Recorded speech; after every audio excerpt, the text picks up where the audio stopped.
We made this design and we said, that's it. From the very first model to the final production now, there's not so much difference. It's just small angles that changed. And we changed the overall size. It's scaled down to 20% of the original size. In a way, you can say it's a lucky punch. And the general shape is more kind of this abstract beehive, and the base is small and the volume is on top. It's something that could float in the air, so it's a very light, even if it's a solid round sculpture. When you find a nice volume, you say, okay, let's go for it.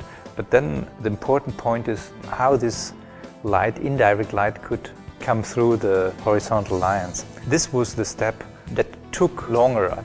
There's an opening, and here's kind of the wide angled rib that reflects the light indirect, and this makes the story. We have the very plain white sculpture when it's switched off.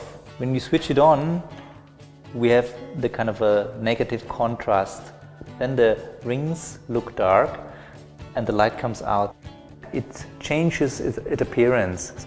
I think this difference that makes also the story of the project.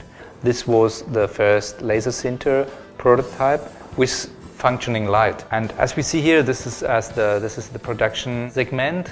We divided up the lamp in 6 segments. This was due to production reasons, because it's a nice, simple shape, but it's a very complicated shape to mold.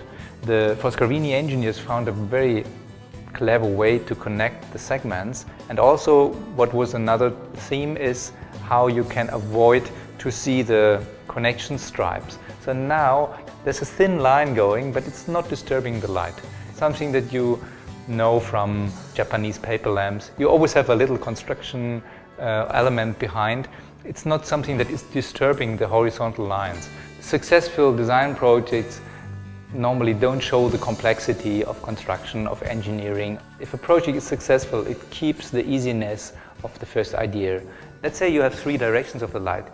The upcasted light, we have the atmospheric light, the horizontal, and the real light. If you read a book or you have something beside, you have this light area that is more orientated to the ground. I think this is something that touches your heart, whoever you are or wherever you live. It's a very poetic, simple object.